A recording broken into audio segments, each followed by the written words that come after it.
Hi guys, I'm Derek, and this is the TheMurphyCo channel. I can't believe it's 2019 already. Last year was an amazing year. I started this YouTube channel, and I already have almost 325 views on my very first video. So a big thank you to everyone who watched, and especially to those of you who have subscribed. So welcome back, and also if you're new here, I'd like to say welcome, and I would be so honored if you would like this video and subscribe to my channel, as well as leave a comment on anything you think I should do in the future. Because I've decided that I'm going to make a video a week for the rest of this year, and I'm going to go from simple how-to videos all the way up to total room renovations like I did in my first video, which brings us to today's video, in which I did a mini makeover for a kitchen island with my dad. The room that we did was an all-white kitchen with a good flat countertop and some nice dark floors in an open concept living room, kitchen, dining room area. But the total thing lacked some character. So we saw this as an opportunity to change the island to infuse some character into that room. And you'll see we add a lot of wood and some grays to kind of balance things out. So I'm going to show you how we took this store-bought light and turned it into this amazing custom light for this kitchen. Stay tuned.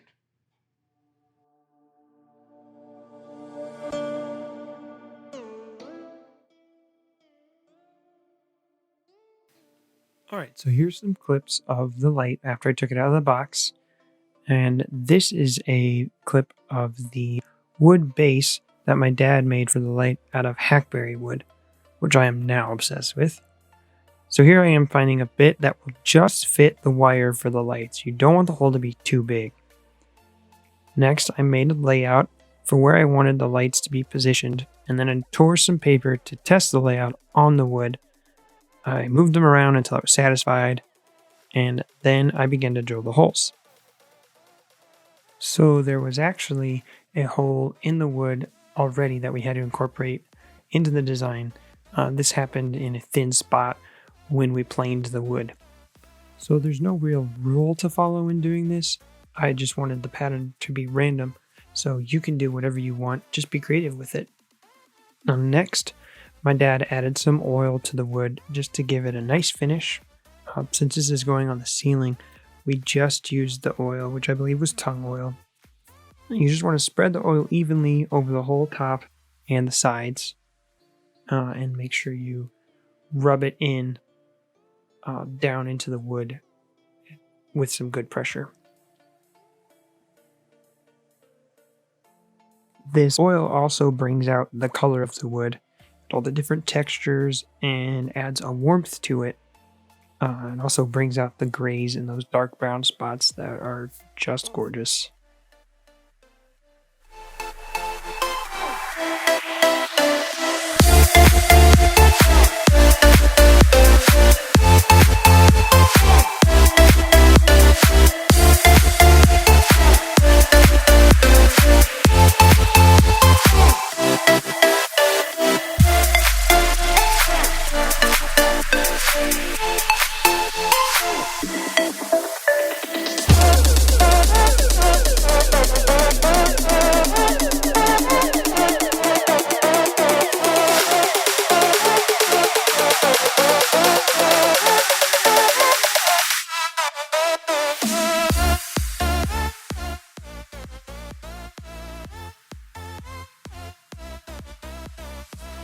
After we let the top dry for like 5 minutes, we went back over it with that same rag and just rubbed it till it got warm in places to help it dry and kind of give it a little bit of a seal.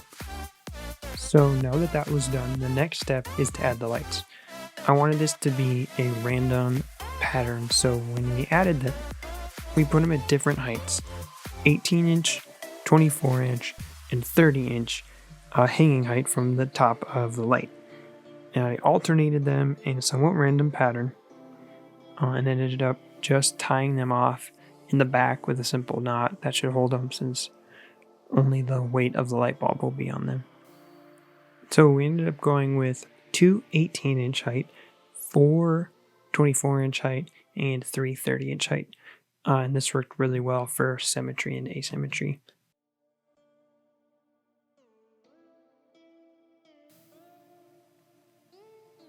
Now that it's all assembled, it's time to transport.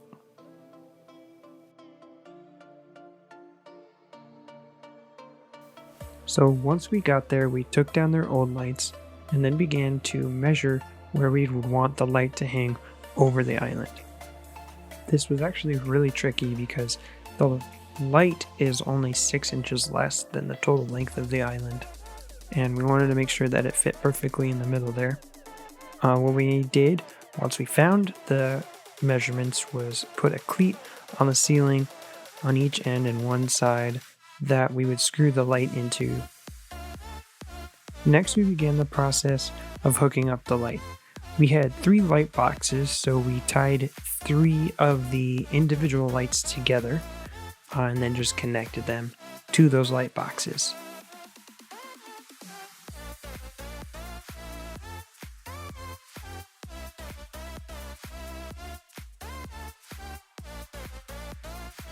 Then came the fun part, holding it up to the ceiling and screwing it in place.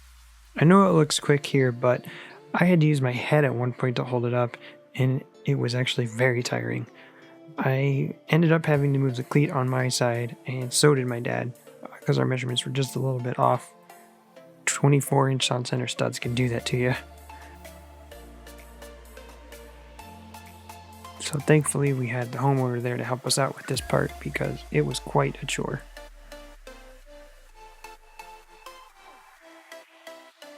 Once we finally got the light in place, I started adding the bulbs. We had 2 really large ones that were round, 3 smaller round ones, and 4 oblong ones that were all Edison style light bulbs with the warm amber LEDs. I alternated the bulbs within different heights and different sizes, except for the 2 large ones, which I kept in the middle. I really wanted this to have an eclectic vibe. So here's a quick look at what it looked like when it was all finished.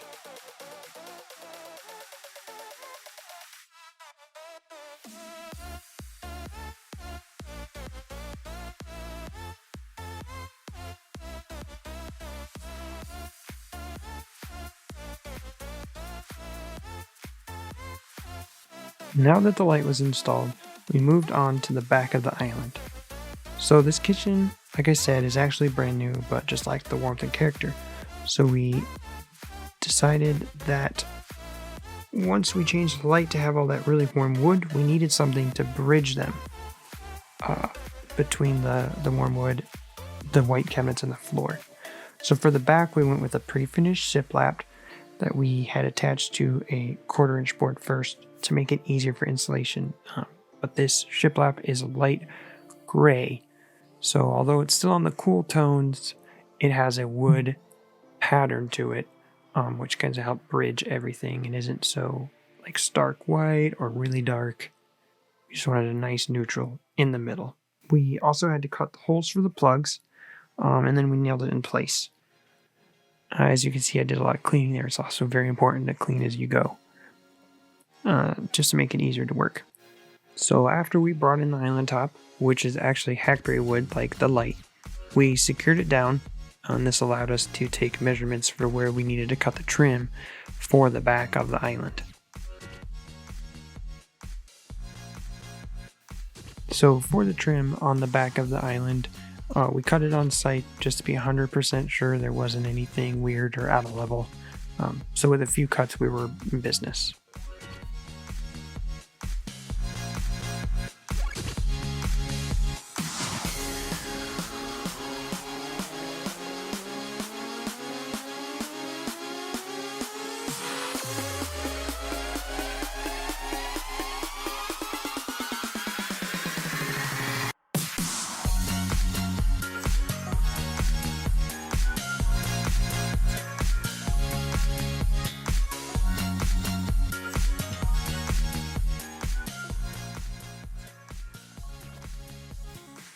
Sometimes working with a nail gun can be a little unpredictable. As you can see, we had to pull off a piece and reattach it because the nail kind of went haywire. So like I said earlier, the top of the island is also hackberry, the same as the light box. We did this for cohesion and symmetry in the design. After another quick coat of oil, we get to see the finished product.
Wow, didn't that turn out amazing? Like I said earlier in the video, I am absolutely obsessed with that wood. I want to put it everywhere in my house. And the homeowners loved it too, which is the whole reason why we do this. Thank you for sticking around to the end of the video. I would ask that you would please hit that like and subscribe to my channel to stay tuned for future videos. And if you have anything that would you like to see done as a how-to video, go ahead and leave a comment and let me know what that would be. I do have some plans moving forward, but it's my goal to instruct and inspire you guys to DIY and to just make your home magazine quality and something that you're super proud of. So hopefully I'll see you in my next video. Hi guys, and welcome to the TheMurphyCo channel. I already messed it up. Hi guys, and welcome to my channel. I'm Derek, and this is the TheMurphyCo. Gosh dang it. Hi guys, and welcome to the TheMurphyCo channel. I'm Derek Murphy, and I just wanted to say welcome. That sounds awful. Hi guys, and welcome to my channel. I'm Derek, and this is TheMurphyCo Designs. I want to...